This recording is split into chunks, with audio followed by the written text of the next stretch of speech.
قال ألم أقل لك إنك لن تستطيع معي صبرا قال إن سألتك عن شيء بعدها فلا تصاحبني قد بلغت من لدني عذرا۔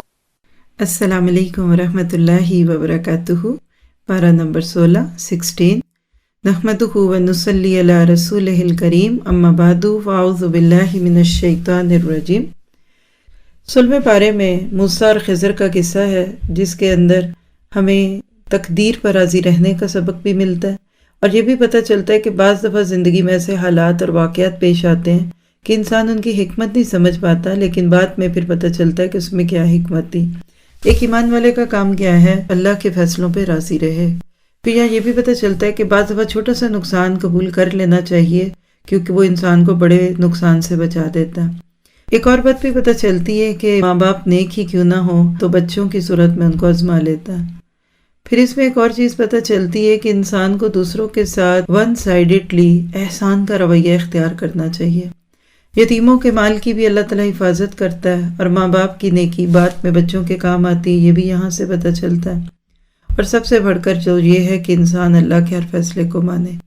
اس کے بعد آخری واقعہ ہے سورۃ الکہف کا، قصہ ذوالقرنین، جس میں سیاسی فتنوں سے بچنے کا راز ہے۔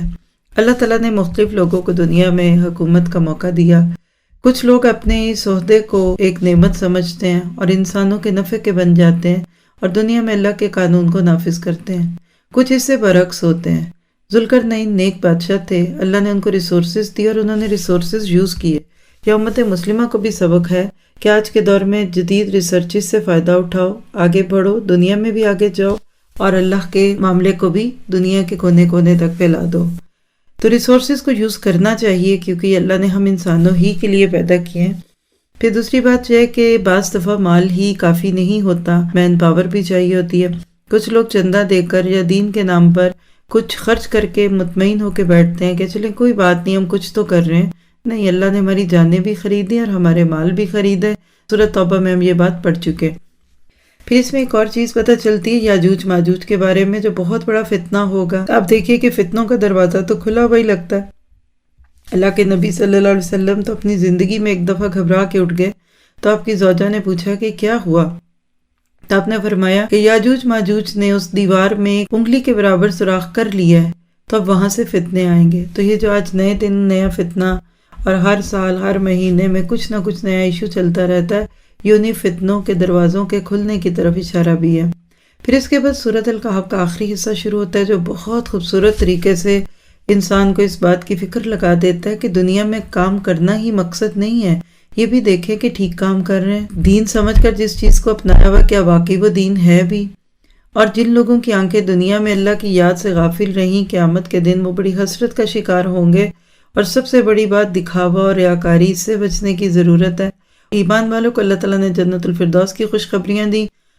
پھر آخر میں بتایا کہ سارے دریا اور سمندر اگر سیاہی بن جائیں اور اللہ تعالیٰ کی تعریفیں لکھنا چاہیں تو وہ تعریفیں ختم نہیں ہوں گی۔ اور آخری آیت بتا دیتی ہے کہ قیامت کے دن قبولیت صرف ان اعمال کو ہوگی جہاں انسان عمل صالح کرے، اللہ کی عبادت میں کسی کو شامل نہ کرے۔ عمل صالح کی 2 شرائط ہیں، اخلاص اور اتباع رسول۔ کریں اللہ کے لیے، کسی کے لیے نہیں، دکھاوا نہیں، شہرت نہیں، نمود نہیں، اور کوئی مقصد بھی نہیں نیکی کے کام سے، کوئی مالی فائدہ کمانا نہیں، کوئی بڑا نہیں بننا، کسی گروہ کو پروموٹ نہیں کرنا، صرف اور صرف لوجہ اللہ۔ اور دوسرا یہ کہ طریقہ رسول کا ہو۔ آپ دیکھیں کہ رسول آتے ہی اس لیے کہ ہمیں یہ نہ بتائیں صرف کہ نیکی کرو، بلکہ یہ بھی بتاؤ کتنی کرو، کب کرو، کہاں نہ کرو۔ تو اللہ تعالیٰ ہمیں ان دونوں پہ پورا اتار دے۔ آگے سورۃ مریم بہت ہی خوبصورت طریقے سے انسانی جذبات کی عکاسی کرتی ہے۔ شروع میں حضرت زکریا کا قصہ ہے کہ حضرت مریم کے پاس بن موسم کے پھل دیکھے تو فوراً رب کو پکار لیا کہ مجھے بھی بڑھاپے میں اولاد دے۔ آج کوئی ہوتا تو شاید حضرت مریم کا پلو پکڑ لیتا اور کہتا مریم تم بہت پہنچی ہوئی ہو، تم میرے لیے دعا کرو۔ تو یاد رکھیے جس دل سے آپ اور میں خود اپنے لیے دعا کر سکتے ہیں اس طرح اور کوئی نہیں کر سکتا۔ اس لیے اپنے کسی خوبصورت عمل کو بیچ میں وسیلہ بنائیے اور اللہ تعالیٰ سے دعا مانگے۔ دوسری بات اس میں آپ دیکھیے کہ مایوس نہیں ہوئے، اس سے یہ بھی پتہ چلتا ہے، اور اپنے مال و دولت کی حفاظت کے لیے وارث نہیں بلکہ دین کا وارث مانگ رہے ہیں۔ پھر اس کے بعد ایک اور چیز ہے کہ اولادوں کے لیے یہ دعا مانگا کریں، اللہ تیرے بھی پسندیدہ ہوں اور لوگوں کے بھی، اور تو بھی ان کو پسند کر اور یہ بھی تجھ سے محبت کرے۔ پھر اللہ تعالیٰ نے کس طرح سارے اسباب جمع کر دیے اور اپنے رب ہونے کا یقین دلایا۔ ایک اور بات پتہ چلتی ہے کہ جب اللہ کوئی خوشخبری سنا دے، کوئی نعمت دے، اولاد کی امید ہی کیوں نہ لگ جائے، تو پھر شکر گزاری کرنی چاہیے، باتیں کم کر کے زیادہ ذکر تسبیح کی جائے، نہ کہ الٹی سیدھی رسم و رواج پہ پڑھ کر لوگوں کو پہلے سے شور مچا دیا جائے کہ بیبی آنے والا ہے۔ آج بیبی شاور کا نام تو آپ کے لیے بھی نیا نہیں ہوگا۔ انسان اللہ کی نعمتوں کو پائے اور کام میں لگا رہے، یہی دین ہمیں سکھاتا ہے۔ پھر اس کے بعد بیٹا بھی اتنا پیارا ملا کہ بڑھاپے کی اولاد تھی لیکن خوبیوں سے مالا مال تھا، اور واقعی جب اللہ دیتا ہے تو پھر اسی طرح دیتا ہے۔ اس کے بعد حضرت مریم کا قصہ ہے تفصیل سے، جس میں حضرت عیسیٰ علیہ السلام کی پیدائش کا ذکر ہے۔ تو سمجھ لیجئے کہ ایک عورت کے لیے عزت سب سے قیمتی چیز ہوتی ہے، اور حضرت مریم کو اسی میں آزمایا گیا۔ کس طریقے سے وہ دکھ کے ساتھ اس وقت اپنے آپ کو بے بس محسوس کرتی ہیں کہ جب برادری کے لوگ، خاندان کے لوگ پوچھیں گے تو میں کیا جواب دوں گی، لیکن اللہ تعالیٰ نے اتنا پیارا جواب دے دیا کہ تم اس وقت خاموش رہنا۔ ہم بعض اوقات اپنی صفائیاں پیش کر رہے ہوتے ہیں، حالانکہ وہ وقت خاموش رہ کر اللہ کی مدد طلب کرنے کا ہوتا ہے۔ اس بات کا یقین رکھیے کہ اگر آپ حق پہ ہیں تو اللہ تعالیٰ آپ کے لیے اسباب پیدا کریں گے۔ پھر اس کے بعد ڈیلیوری کے وقت کھجوروں کا کھانا طاقت کا ذریعہ، یہ بھی اس سے کمل کی بات ملتی ہے۔ اور اس کے بعد آپ دیکھیے کہ لوگ جب کسی کی کوئی برائی دیکھتے ہیں تو اس کے خاندان کو بھی برا کہنے لگتے ہیں، یہ اچھا رویہ نہیں ہے۔ حضرت عیسیٰ علیہ السلام کا پہلا کلام بھی قابل غور ہے۔ پہلا جملہ انی عبد اللہ کا بولا۔ آج اگر اس ایک جملے کو کرسچینٹی کے سارے سیکٹس کے عقائد کے اوپر رکھا جائے تو یہ جملہ ان سب کو کاٹ دے گا۔ اللہ کرے کہ ہم یہ آیات اپنے نان مسلم ساتھیوں سے شیئر کر سکیں کہ دیکھو قرآن تمہاری بھی کتاب ہے، کیونکہ اس میں مریم اور جیزس کا کتنی کثرت سے ذکر ہے اور ان کی پیدائش کا بھی ذکر ہے۔ پھر بعد میں یہ بنی اسرائیل کے اندر جو گروہ بندی ہو گئی اس کا تذکرہ کرتے ہوئے پھر آیت نمبر 39 جو آیت تدبر بھی ہے، اور واقعی انسان چند لمحے کے لیے تو ضرور سوچتا ہے کہ وانذرہم یوم الحسرۃ اذ قضی الامر، اور ان کو اس حسرت کے دن سے ڈرا دیجئے جب کام پورے ہو جائیں گے اور وہ تو غفلت میں ہیں اور ایمان نہیں لاتے۔ دیکھا جائے تو آج کی چھٹی بھی نیکیاں کل کی حسرت بنے گی، آج کے کیے ہوئے گناہ کل کی حسرت کا ذریعہ بن جائیں گے۔ اللہ تعالیٰ مجھے آپ کو ان کی حسرتوں سے بچا دے۔ اس کے بعد حضرت ابراہیم علیہ السلام کے قصے سے بات سمجھ آتی ہے کہ خاندان اور برادری کی غلط چیزوں کو صرف اس سوچ پہ قبول کرتے رہنا کہ لوگ کیا کہیں گے، اور شروع سے یہ ہوتا گیا، یہ درست طریقہ نہیں ہے۔ یعنی اولاد کو اللہ سم ٹائم ہدایت پہلے دے دیتا ہے تو ان کو اس میں جھجکنا نہیں چاہیے۔ اصل بات یہ کہ انداز کیا اختیار کیا جائے، اور یہ بھی پتہ چلتا ہے کہ جس چیز کو غلط سمجھیں پھر اس کو چھوڑنا بھی چاہیے۔ یہ نہیں کہ مجبوریوں کے نام پہ وہ رسم و رواج کے پھندے گلوں میں ڈالے ہی رکھیں اور نیکی کے نام پہ بدعت کرتے ہی رہیں، کیا کریں، شروع سے یہی ہوتا آیا۔ پھر حضرت موسیٰ علیہ السلام کا قصہ ہے جس میں دوبارہ ہمارے لیے بنی اسرائیل کی تاریخ پہ ایک نظر ڈالنے کا موقع ملتا ہے۔ حضرت اسماعیل کا ذکر ہے جہاں گھر والوں کو مسلسل نماز اور زکوٰۃ کا حکم دینے کی بات ہے، اور اللہ تعالیٰ ان کو پسند کرتے تھے۔ ہم آپ ہی سوچیں کہ ہم اپنے گھر والوں کو نماز اور زکوٰۃ کا حکم دیتے ہیں، یعنی مراد ہے کہ اچھی باتوں کو حکم دیتے ہیں۔ آپ سب یقیناً کہیں گے بہت زیادہ، تو بہت زیادہ نہیں دینا، صحیح دینا ہے۔ ہر بعض دفعہ ہماری ٹون خراب ہوتی ہے۔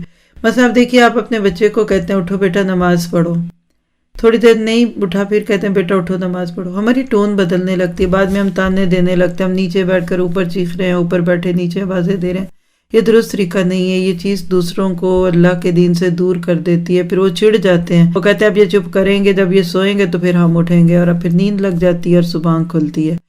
آپ اس کو ایسے سمجھیے جیسے آپ اپنا ایک جملہ بولیں، بیٹا اٹھو نماز پڑھو، پھر اس کو آپ ریکارڈ کریں، پھر اس کو کاپی اینڈ پیسٹ کر کے 10 دفعہ سنیں یا ریوائز کر کے سنیں۔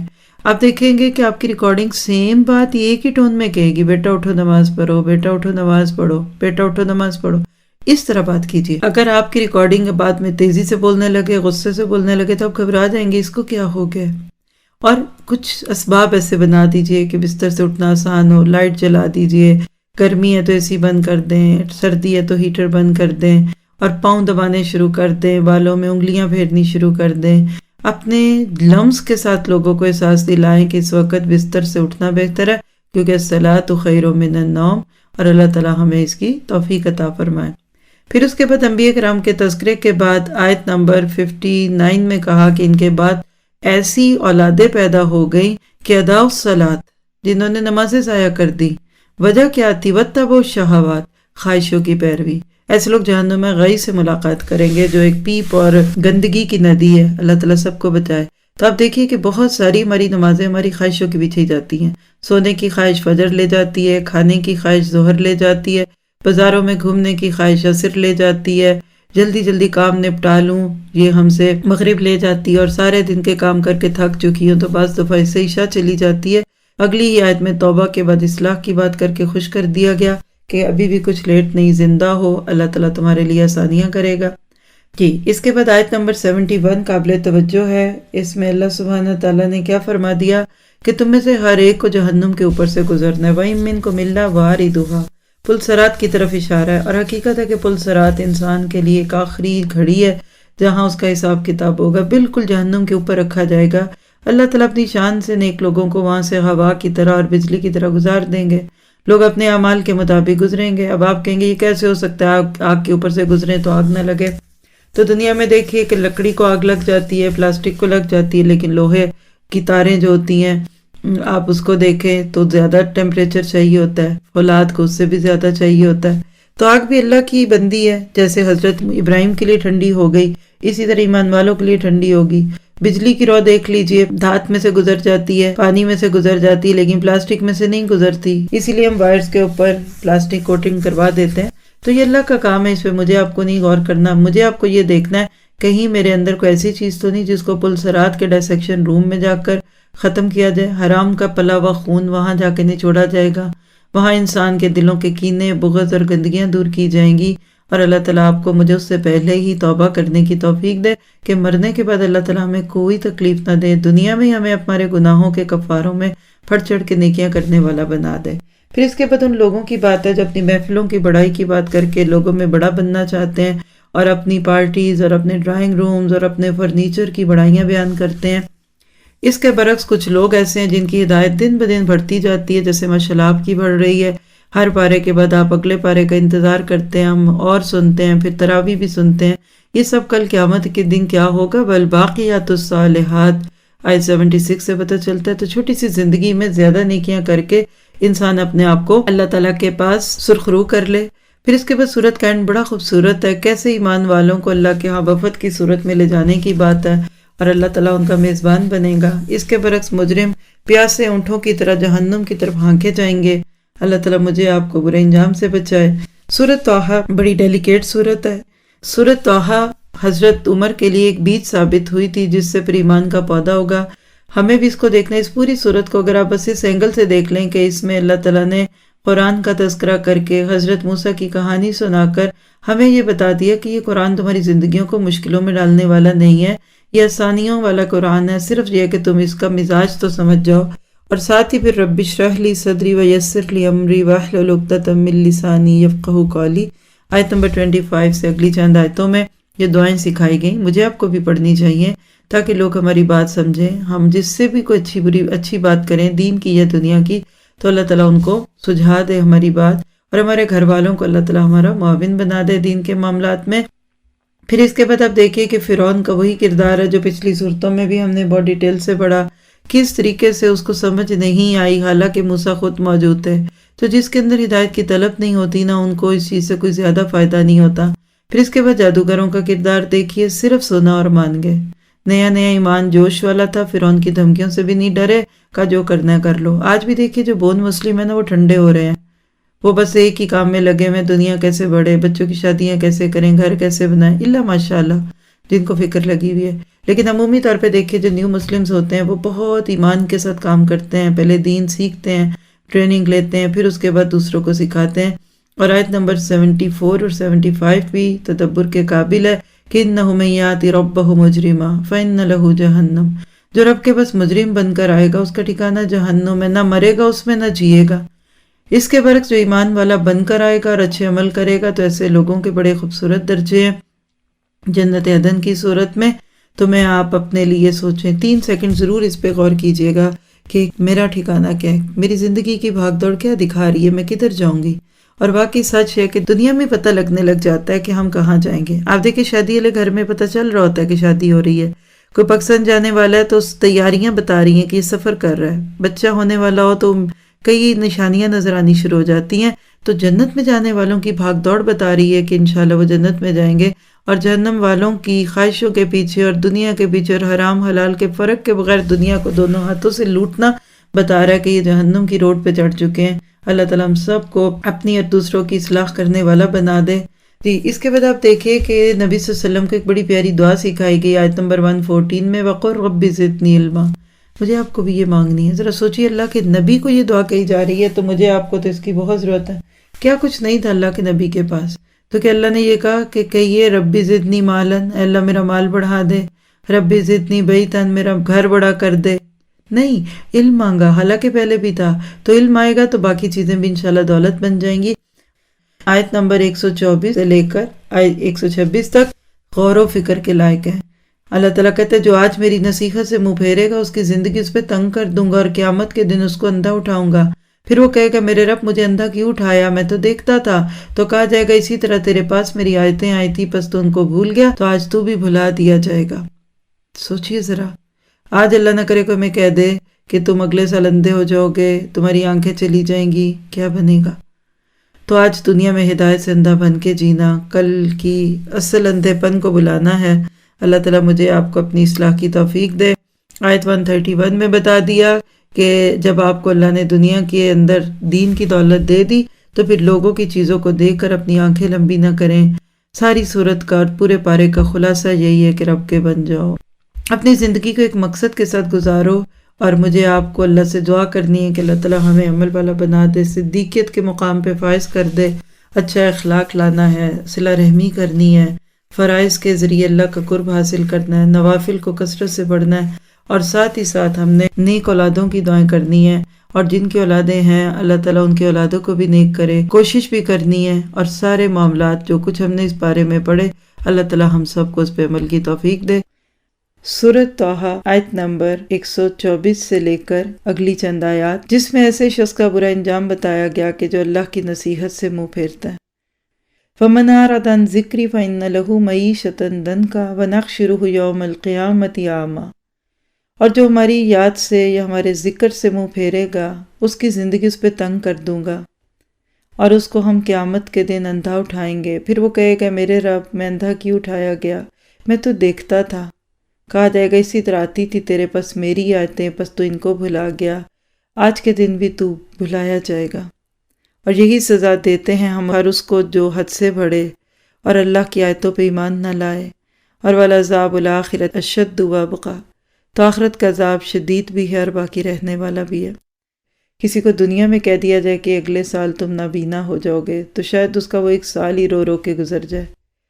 ایسا نہ ہو کہ دنیا میں اللہ کی نافرمانیاں کر کے ڈپریشن اور تکلیفوں کا شکار ہوں، قبر کی گھٹن کا شکار ہوں، اور میدان حشر میں پسینے اور بوجھ اٹھائے جانے کے عذاب سے ہوں. اور حقیقت ہے کہ انسانیت جتنا اللہ کو فراموش کرتی جا رہی ہے اتنا دنیا میں ڈپریشن، سٹریس اور پریشانیوں کے نام پر کئی بیماریاں ایجاد ہو گئیں.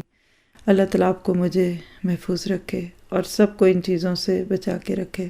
سبحانک اللہم و بحمدک، اشہد ان لا الہ الا انت، استغفرک و اتوب الیک. السلام علیکم و رحمۃ اللہ وبرکاتہ.